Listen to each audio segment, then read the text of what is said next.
Don't read on chat GPT की किस colour का सेफ है। ओके, आम भाषा में अगर मैं कैंसर को समझना चाहूँ, ऐसे क्या प्रिकॉशंस मुझे लेने चाहिए कि मैं बची रहूं, चाहे वो कैंसर हो चाहे वो कोई भी डिजीज हो। कॉमन है कि पेशेंट्स कम टू अस कि टेस्ट कराएंगे तो कुछ निकल जाएगा। एक्चुअली मुझे लगता है कि बहुत सारी फीमेल्स को पता ही नहीं होता, दे हार्डली चेक। पहले आदमी घर पे मर जाता था, हमें पता ही नहीं होता क्यों मर गया। And they will lead to certain diseases, one of which is cancer. कि क्या ये लाइफस्टाइल से होता है, एग्जैक्टली होता क्या है, हमारी बॉडी में आता कैसे है, क्या है। Eventually and up developing cancer. तो ऐसे कोई सिम्टम्स हैं कि हमें पता चले कि हमें टेस्ट कराना जरूरी है। जगह जाके बैठेगी, ऊँट किस कर बैठेगा हमें भी नहीं पता।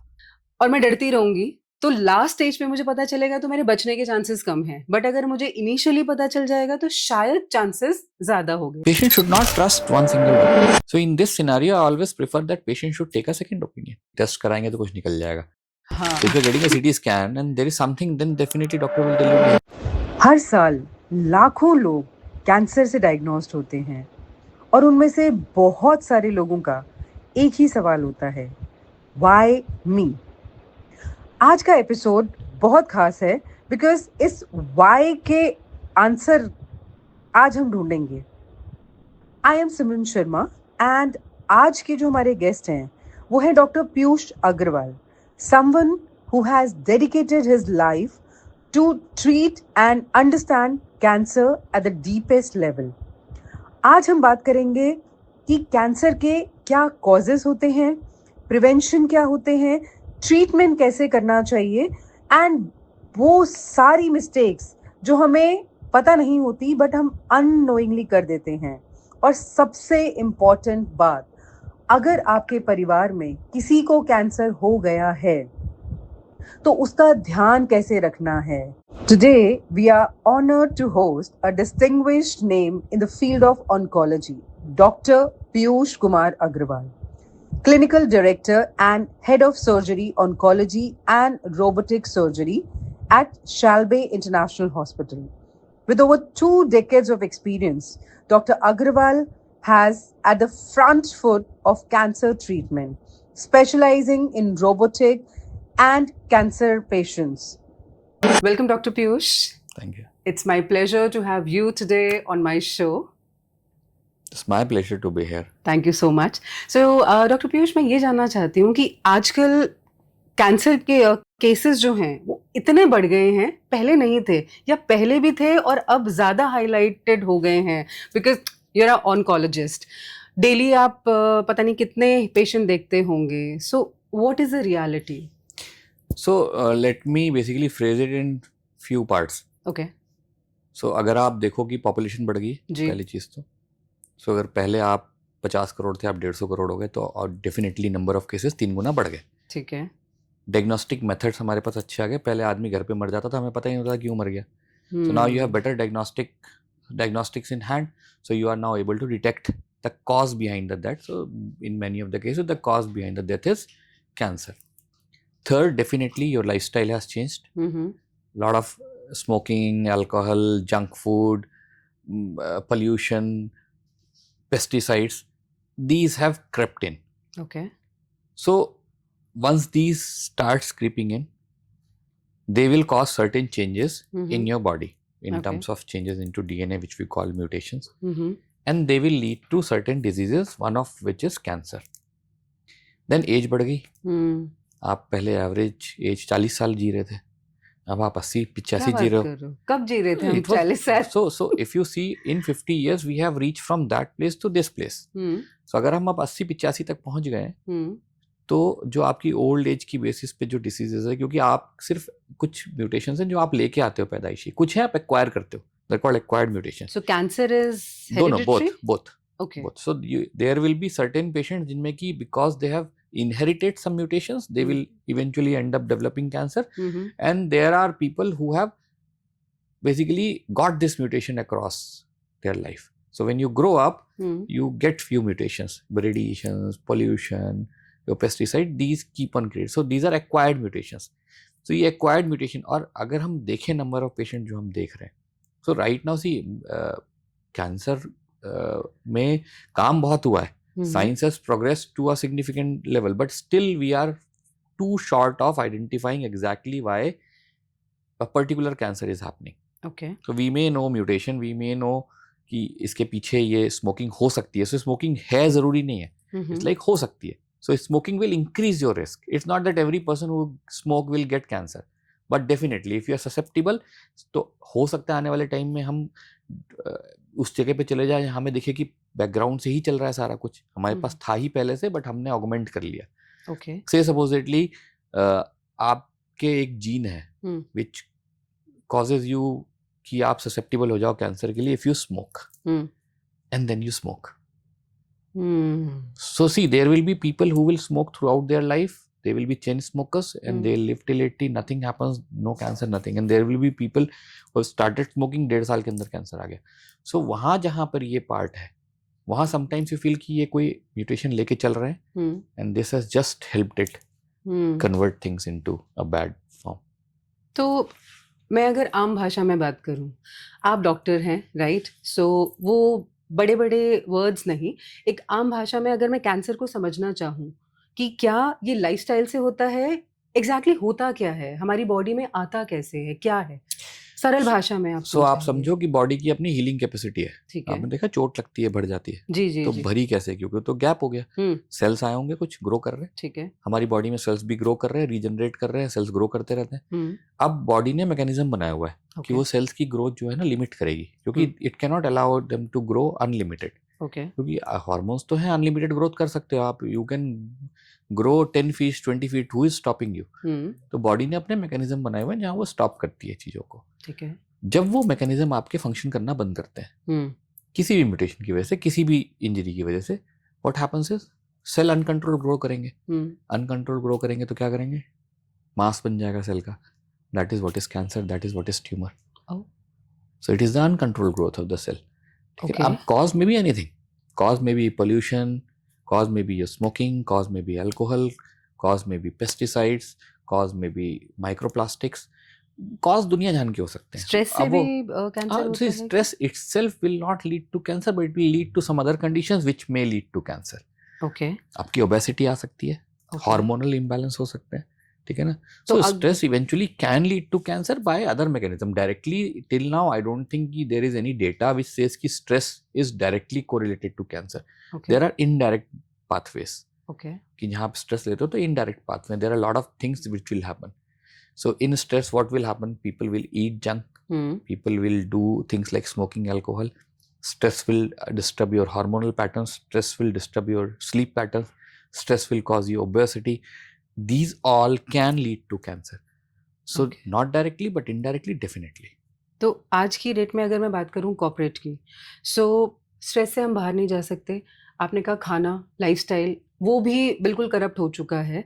तो अगर मैं एक हेल्दी इंसान हूँ, अभी तक मुझे नहीं पता कि कुछ कोई भी बीमारी नहीं है, तो आगे के लिए ऐसे क्या प्रिकॉशंस मुझे लेने चाहिए कि मैं बची रहूं, चाहे वो कैंसर हो, चाहे वो कोई भी डिजीज हो? बिकॉज आपने कहा किसी भी चीज़ से कैंसर हो सकता है, तो अब मुझे यही नहीं पता कि इसे मुझे छोड़ना है, सो बहुत मुश्किल हो जाएगा. तो क्या चीज़ें मुझे छोड़नी है और क्या मुझे करना है ताकि मैं प्रोटेक्टेड रहूं? देखिए क्या है ना, there are so many factors which you can not control.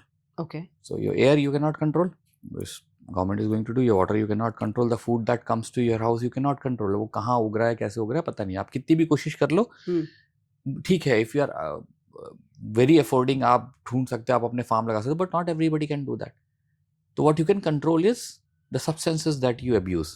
Okay. So you can stop smoking, you can stop use of alcohol, you can control your obesity. आपकी obesity आप control करिए, ठीक है ना. You can try to be fit. So these are few things which you can actually do to negate the effects of जो दूसरी चीजें वो तो कर ही रही है ना. तो आप उसको आप दो ही चीजें कर सकते हो, या तो उसके इफेक्ट को कम कर लो या बढ़ा लो. तो when you do smoking, alcohol and everything, ये सब बढ़ा देते हैं उसके इफेक्ट्स को, तो आप उसको या तो कम कर लो. सो आप जो चीज़ें आपके कंट्रोल में वो आप कर सकते हो कि आपने कंट्रोल कर लिया, आपने अपनी स्लीप साइकिल रेगुलेट कर ली, आपने अपना खाना बेटर कर लिया, आपने सीजनल फ्रूट्स और वेजिटेबल्स ग्रीन लीफी वेजिटेबल्स लेने शुरू कर दिए. So these have antioxidants. Okay. So you have started, अगर आपने वो एंटीऑक्सीडेंट अपनी उसमें लाइफस्टाइल में ऐड कर लिए तो definitely certain risk of cancers come down. कम होते हैं. तो ऐसे कुछ 5-6 फूड्स हैं जो कि हमें डाइट में लेने ही लेने चाहिए. We always say seasonal fruits. Okay. जो भी सीजन का है, नॉन सीजनल नहीं, सीजनल फ्रूट्स लीजिए एंड ग्रीन लीफी वेजिटेबल्स लीजिए. ओके. एंड इंडियन पॉपुलेशन के लिए एक और चीज होती है, आई ऑलवेज फील कि they are healing. And see, it's not just the cancer, it's about the treatment to the cancer also. If it somehow happens, then Indian bodies are deficient on so many aspect कि वो healing issues ही major आ जाते हैं. जैसे So we are very deficient on protein. Protein intake बहुत खराब है.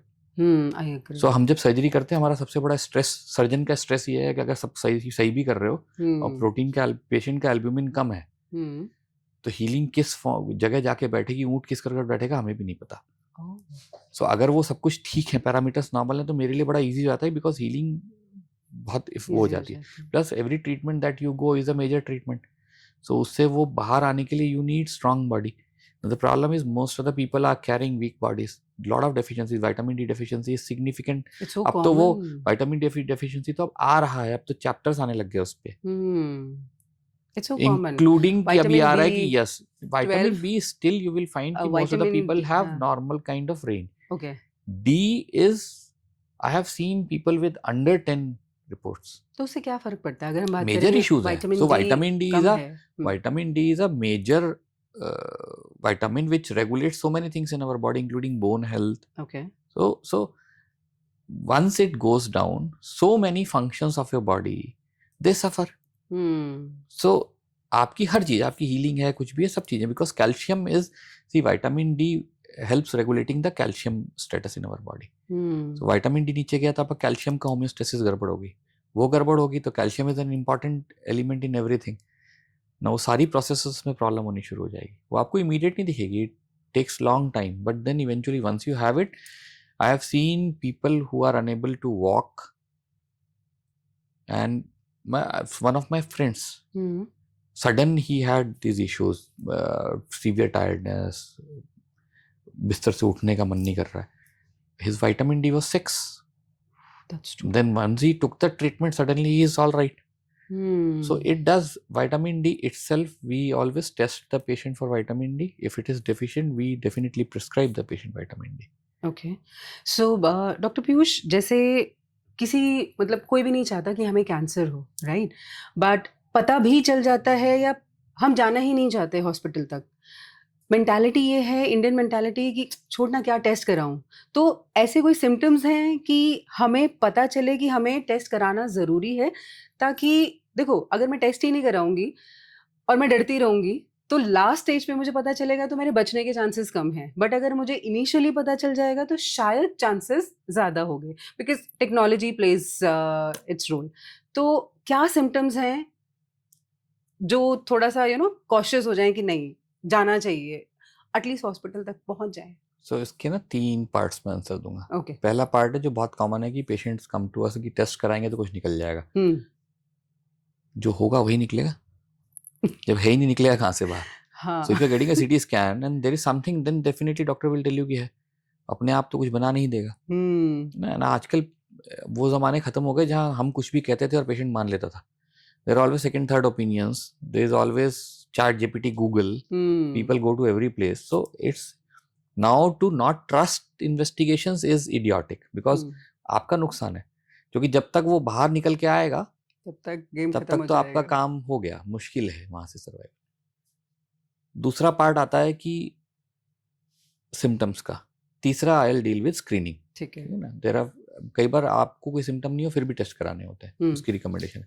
तो symptom आप एक बात समझिए कि हर इंसान को अपने शरीर का पता है ना. हम कैसे दिखते हैं, हमारे ऑर्गन के साइजेस जितने भी एक्सटर्नल हैं कैसे हैं, शेप साइज कैसे हैं, सिमेट्री कैसी है, हमारी जुबान कितनी बाहर निकलती है, आवाज़ कैसी है. कोई भी चेंज है आपकी ज़िंदगी में, आपके कहीं भी स्किन में कलर चेंज हो गया, कहीं स्किन में कोई गांठ आ गई, ग्रो करना शुरू कर दी, शरीर में कहीं भी गांठ आ गई, कोई अल्सर हो गया जो हील नहीं कर रहा है, आपने ट्रीटमेंट लिया 15 दिन, कोई तरीका ही नहीं हील कर रहा है, then you please go to the doctor and get the biopsy done.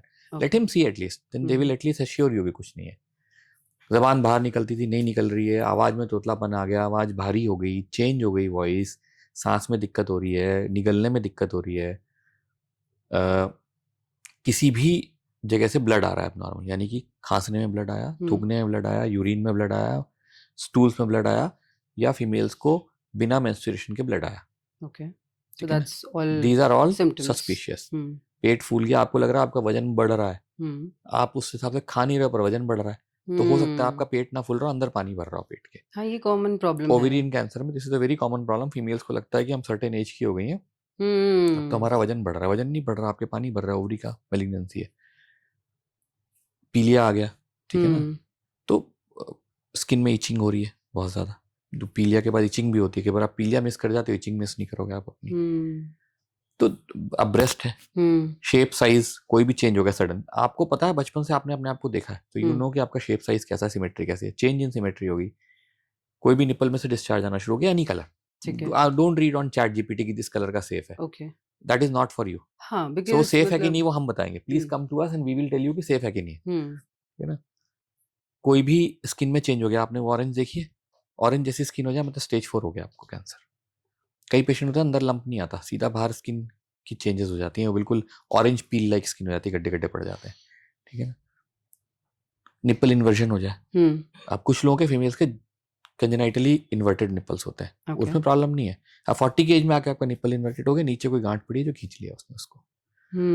Axilla है, we always female will take care of their breast, not axilla. कई बार यहाँ गांठ पहले आती है, यहाँ नहीं दिखती है। एक्चुअली मुझे लगता है कि बहुत सारी फीमेल्स को पता ही नहीं होता, दे हार्डली चेक। जैसे कहते हैं ना कि आपका रेगुलर आपको चेक कराना चाहिए हर 6 महीने में breast, there is a proper procedure, that I will tell you in but screening. People I think females they feel कि नहीं ना यार, और वो ध्यान ही नहीं देती। अच्छा, अगर मैं रेशो की बात करूं, again out of curiosity, male versus female cancer patient ज्यादा कौन से आते हैं आपके मेल। पास? क्या बात कर रहे हो? ओके, सो उनके God- क्या रीजंस होते हैं? भगवान ने बनाया हमको ऐसे, हर चीज हमको ज्यादा देता है। तो so COVID the mortality was more in males. Okay. Cancer overall, most of the cancers are more in male gender. Female gender में कुछ कैंसर से ऑब्वियसली होते हैं, उनके ऑर्गन रिलेटेड है, ब्रेस्ट हो गया, सर्विक्स हो गया, तो ऑब्वियसली बात है उन्हीं को हो सकता है, उन्हीं हमको को तो हो होगा, ही नहीं हाँ। सकता। मेल जेंडर में ब्रेस्ट कैंसर हो सकता है, but the ratio is very less. अच्छा, मेल्स में भी हाँ, ब्रेस्ट बिकॉज कैंसर हो tissue is there, Okay. Not so prominent but tissue is there. So males की भी ये सबसे बड़ी गलतफहमी है, लोगों को लगता है मेल को भी ब्रेस्ट कैंसर होता है, we have operated, we have treated patients, but the numbers are very less. तो उनके क्या सिम्टम्स होते हैं? Same, मेल्स की same, सेम चीज सिम्टम्स में कोई कि डिफरेंस नहीं कुछ आएगा। भी चेंज हो रहा है आपकी हाँ, बॉडी हाँ, में, हाँ। या कुछ भी लम्प्स, या हाँ, यू कोई भी, फील? सबसे पहले तो लंप है, आपने लंप देखा, आपको लगा नहीं है जो सादी गांठ है, प्लीज यू डोंट डिसाइड सादी गांठ है, let me decide it, I am the expert. आप अपने आप डिसाइड कर लोगे, हो सकता है आप सादी गांठ नहीं, आप सादी गांठ समझ के बैठे हो, तो एक्सपर्ट के पास चले जाइए, एटलीस्ट आपको बता देगा कि कंसर्न लायक चीज है कि नहीं है, ठीक है, वेल एंड गुड। सो इसी पे आता है स्क्रीनिंग का पार्ट, जो जी। मैं का तीसरा part. So now there are few cancers में स्क्रीनिंग है, स्क्रीनिंग का मतलब आपको कोई सिम्टम नहीं है, कुछ नहीं है, okay, but there is a protocol set कि आप ऐसे टेस्ट करोगे। सबसे कॉमन है ब्रेस्ट कैंसर, मेमोग्राफी, अल्ट्रासोनोग्राफी, तो वो कहते हैं कि आप 40 के बाद एवरी ईयरली करा लो, ठीक है ना। सेल्फ ब्रेस्ट एग्जामिनेशन है विमेन के लिए, प्रैक्टिस ही नहीं करती इंडिया में। इंडिया में तो खैर हर चीज के लिए it's registration available on YouTube, I think it's anybody available can do everywhere. That. आप गूगल पे जाके टाइप करो, सब कुछ आ जाएगा, कैसे पाम ऑफ हैंड यूज करना है, कैसे क्या करना है, हर चीज है। We don't want to do it India में, वी हैव अ सिग्निफिकेंट, ऐसा लगता है कि सबको भगवान ने अमृत का सर्टिफिकेट देके भेजा हुआ है कि हमें कुछ होगा ही नहीं, and that is the difference between India and the western world. They are aware, we are not aware, we don't want to be aware, we just want to have that thought in our mind कि हमें कुछ होगा ही नहीं, जो होगा दूसरों को होगा, एंड बैड न्यूज इज कि nobody is immune to it. हाँ, किसी को भी हो सकता है, कभी ऐसे भी। ऐसे अगर सर्वाइकल कैंसर लो आप, सर्वाइकल कैंसर तो इतना मतलब effectively completely treatable cancer, completely preventable cancer, and screening बहुत अच्छी है। पैप्समियर करो, एचपीवी की टेस्टिंग करो, 21 साल पे स्टार्ट होती है, 65 तक चलती है, ठीक है ना। मेल के लिए प्रोस्टेट कैंसर, ठीक है ना, बहुत पीएसए कॉमन है। करवाइए। लंग कैंसर लो डोज सीटी कराइए। कोलोन कैंसर 50 के बाद 10 साल में एक बार कोलोनोस्कोपी कराइए। ये तो है ही, ऑलरेडी है, बुक्स में है, स्टैंडर्ड है। We don't want to get it done because we are scared, no. I guess. See हम ना वो कबूतर है जो आंख बंद कर लेते हैं और हमें लगता है कि बिल्ली हमें देख नहीं रही है। वी थिंक कि हम अगर हॉस्पिटल नहीं जाएंगे, टेस्ट नहीं कराएंगे तो कुछ बीमारी नहीं निकलेगी. है बहुत सारे लोग And हैं. this mindset has to go away from India. Amazingly, I always tell people that सबसे बड़ा तो मुझे वो आता है कि पेशेंट के सर टेस्ट में कुछ आया ही नहीं, पैसे खराब हो गए. God, What did you you should be wanted? happy कि What कुछ did you नहीं आया. wanted? कि कैंसर आता तो आप खुश होते कि पैसे यूज हो गए. Seriously. So many people come to us कि सर आपने बेकार में टेस्ट करा लिया, देखो इसमें तो कुछ आया ही नहीं. मैं कहा आपको चाहिए क्या था, आप ये बताओ ना चाहिए क्या. Oh man. So we work very differently. Hmm. हमारी economics, I think somewhere financially we are not that sound as other countries, nor we are very much covered with insurance. शायद सबसे बड़ा डिटरेंट यही है. मतलब चलो ठीक है, ये तो वो पार्ट हो गया. मैं तो देखता हूँ पैनल है जिन पेशेंट्स के पास गवर्नमेंट पैनल्स हैं, वो उनको भी तो कोई नहीं आते. डिटरेंट नहीं है, नहीं कराना चाहते. और एक सबसे बड़ी प्रॉब्लम है एलोपैथी से एलर्जी. वो तो इतनी बड़ी एलर्जी एलोपैथी से, पूरे देश को एलर्जी है एलोपैथी से. I और वो agree. एलर्जी है तभी people don't want to go to hospital. And every time that conversation comes to up between, यार you can not create a medicine which is not found in nature. But एक और चीज़ है doctor Piyush, अभी पीछे देखा गया था कि कुछ हॉस्पिटल्स में, I am not sure right, and I am not taking any names, but there are hospitals और देर आर डॉक्टर्स कि कुछ नहीं भी होता है but still you know you have to do all the test and they create it and then they heal it. So इसके बारे में आपका क्या sometimes there will feeling है? always be black sheeps in every profession. Okay. But so if I talk about doctors, on an average, every single doctor is more empathic than any other human being on this earth. That I agree. You see, patients don't understand what goes behind the scenes. A kind of effort that is required to basically take one patient inside and bring him back rightly out of the hospital. Very big. There's so many people are involved. लोगों को लगता है सिर्फ doctor involve है. Doctor है, doctor का staff है, hospital का स्टाफ है, हाउसकीपिंग है, so many people are involved. तो ये सबसे बड़ी गलतफहमी है कि कुछ ठीक है, there will be, it's I don't say there will never be a crime in this country. There will be crimes. So यहाँ because भी of होगा, that, I think, और वो होगा, हाँ. वो होगा. But then you see, that is why second opinion is mandatory. Now I always say, even patient who come to me, I always say, go and take second opinion. Don't trust me till you have a second opinion which says I am right. Nice. Because if I am right, somebody will definitely be saying yes, same decision applies. Patient should not trust one single doctor. So see, they can, but the current scenario what we are living in, that trust has gone away. And neither we can do something about it, nor doctors, other doctors can do something about it, not corporates, not anybody, nobody can do anything. So in this scenario, I always prefer that patient should take a second opinion. Okay. And this is little different topic. As a oncologist, आप इतने सारे लोगों की journey का part बनते हैं, तो आप अपनी मेंटल हेल्थ का ध्यान कैसे रखते हैं? Because for me, for any normal person, वो सुनते ही यू नो मतलब हम भावुक हो जाते हैं कि ओहो कैसे होगा, पेनफुल होगा, and every day you are treating them and you are taking care all the emotions. कभी उनके पेरेंट्स या कभी उनके बच्चे आपके ऊपर चिल्लाते भी होंगे, ऑल दैट tantrums. So सब कुछ होता है. how do you manage your health? See, we suffer. You cannot take suffering away from oncology. So when I joined oncology MCH, so first 4 months were horrible. You see patients dying here and there, you see young kids dying, their parents. So you can understand what is going through their minds. And I was like, boss, I don't want to do this. But then you realize, okay, वो एक गाना है, मैं नहीं तो कौन बे. So it's like, if not me, then who? That's such humble. So then you say, okay, fine, let me go through this. It's a experience every day. It's the kind of similar experience every day. Every single time a recurrence comes, you feel blaming yourself. कि यार ये वापस आ गई बीमारी. Though you know you are not the person जिसकी वजह से आई है, but then you blame yourself. Every time something goes wrong, no surgery can be perfect. There will be times when there will be complications. Complications come, you are, आपको सिर्फ ये नहीं है कि complication हुआ, वो तो चलो ठीक है manage हो जाएगा. Then you have to take care of financial part also. So the more the stay of the patient, the financials finances go beyond their capability to pay. Not every patient can pay. So that part also is my tension. So you start worrying about that part कि यार ये कैसे लाएगा, how will treatment भी करना है, पैसे भी नहीं है, how to manage that. Now that part doesn't come in front of the world. लोगों को लगता है कि it is all about money. No, it is not all about the money. Money definitely has to be there. आप system को upgrade और improve कैसे करोगे, आप सिस्टम को रन कैसे करोगे if there is no money. So these systems that are created for the patients are for their well-being. If the money doesn't go, government doesn't pay anything to the hospitals, private hospitals. So these hospitals have to survive. And if they don't survive, then where will the patients go? So for their survival, finances are definite. But then so much go into the background. It's like it's an invisible world to the outside world. What we go through every single time. A lady whose husband is young, she is pregnant and she's crying because he has malignancy and she doesn't know he will survive or not. I don't know what to do about it. I don't know how to comfort her.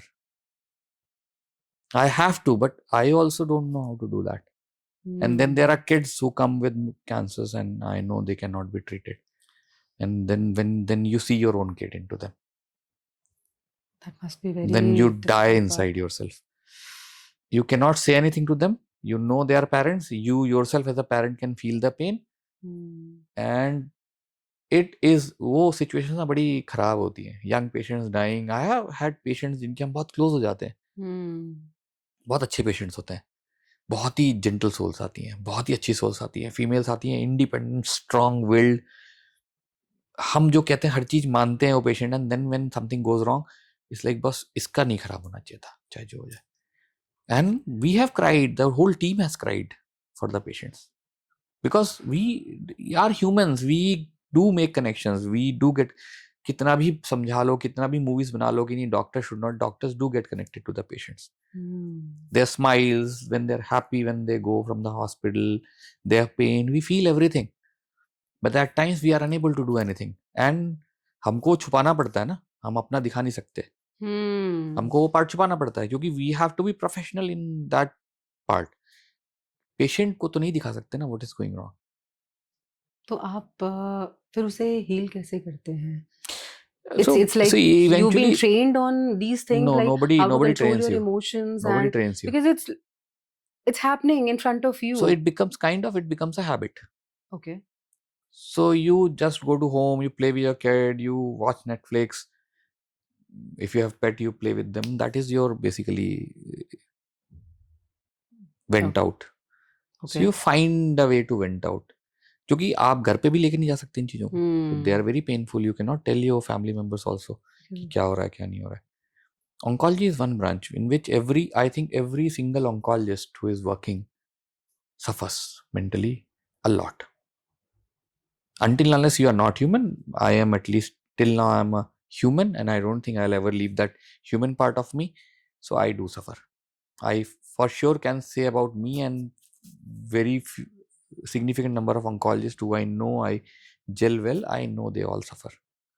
So every day. अगर कोई नया oncologist है, because you have pretty good experience, you've suffered already, so एक नए oncologist के लिए आप क्या suggest करेंगे कि उसे क्या नहीं करना so that उसकी जर्नी थोड़ी इजी हो जाए? वैसे तो देखिए नहीं, पर्सनल एक्सपीरियंसेस होते मुझे हैं, लगता है but don't fleece the patient. Okay.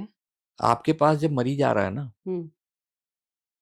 वो रेवेन्यू चलता हुआ नहीं आ रहा है, वो इंसान आ रहा है. और वो इंसान अकेला नहीं है. आपको लग रहा है वो इंसान अकेला आ रहा है. उसकी नीड्स, उसकी एस्पिरेशंस, उसकी लाइफ की पूरी प्लानिंग, उसकी फैमिली, उसका बच्चा, उसकी वाइफ, उसके माँ बाप, they all are. He may not be important to you. He may be just a patient for you. But then he is important to too many other people. And when you start treating that human being as an object, you are doing injustice to not one person. You are doing injustice to every single person that is attached. And there may be hundreds of people who may be attached to that person. Sure. His workplace, his friends, everybody. And he is a very significant part of those people. So I always tell oncologists, do no harm first. Do no, whatever you are doing, do no harm. Your intent. See, sometimes I will operate and I'll have complications which will harm the patient, but my intent should never be to harm the patient for revenue. No, revenue will follow. If you'll do good job, eventually it will come. So do no harm. Any patient that is coming to you is trusting you, so don't harm them first. Second, be empathic. See, empathy and compassion are not about smiling and talking sweetly. No, that is not. So people mistake it for that. Every doctors think कि हमने smile करके अच्छे से बात कर ली, that is good enough. No, that is not good enough. Empathy is sitting in his shoes and understanding his situation. So sitting in your shoes, keeping your feet inside your shoes, feel that you are not able to feel what that person is going. That is not empathy. You are feeling empathy. True empathy is when you can understand what that person is going through, what his finances are, how will he manage, how will his family manage, what he is going through in his mind. एक female बैठी है, उसके पास 4 साल का बच्चा है, उसको तो आपने डायग्नोसिस बता दी, उसकी तो हालत खराब है. उसकी ये कंसर्न नहीं है अपनी, उसको ये लगता है इस बच्चे को कौन पालेगा. क्योंकि fathers can never be mothers. Absolutely. I can never be a mother to my kid. I can only be a father. And I'll valiantly fail if I basically try to take up the mother part. So उस माँ को सही पता है ना, उसको माँ को पता है मेरे बच्चे को कौन पालेगा, दूसरा कोई भी दुनिया में उसको उसकी माँ की तरह नहीं पाल सकता. उसकी सबसे बड़ी कंसर्न वो है. एंड आप तो वो कंसर्न नहीं देख रहे हो, आप तो ये देख रहे हो कि हाँ कैंसर है. कैंसर नहीं है, बस कैंसर तो है, that you have to treat. और उसकी कंसर्न वो भी तो है. एक फादर है, उसकी कंसर्न क्या है कि इस बच्चे का फ्यूचर, मेरी फैमिली का फ्यूचर, मेरी वाइफ को कौन संभालेगा आगे. क्योंकि बहुत सारी चीजें डिपेंडेंसी एक दूसरे की. आप जब एक फैमिली बिल्ड करते हो, डिपेंडेंसी एक दूसरे के ऊपर, सबसे बड़ा कंसर्न ही होता है. जो बच्चे हैं जिनके माँ बाप बीमार हैं, उनके ऊपर साया हट रहा है. किसी का इकलौता बच्चा है. तो प्रॉब्लम क्या है ना, आप जो सामने देख रहे हो उसके पीछे बैकग्राउंड ऐसा है. Now the problem is empathy, मतलब आप उस बैकग्राउंड को देख पाओ. हम ये देख रहे हैं, हमको देखना है कि कन्वर्सेशन आ कहाँ से रही है. That's really nice. Thank you so much, Dr. Piyush. I think आज आपने बहुत सारे मिथ्स भी दूर किए हैं एंड बहुत सारे लोगों को ये भी बताया है कि बच सकते हैं कैंसर से. ज़रूरी नहीं है कि हम फिट हैं तो हमें कुछ नहीं होगा. हम ना डॉक्टर्स भगवान हैं, ना हम भगवान हैं. So thank you so much for your time and your knowledge. Thank you.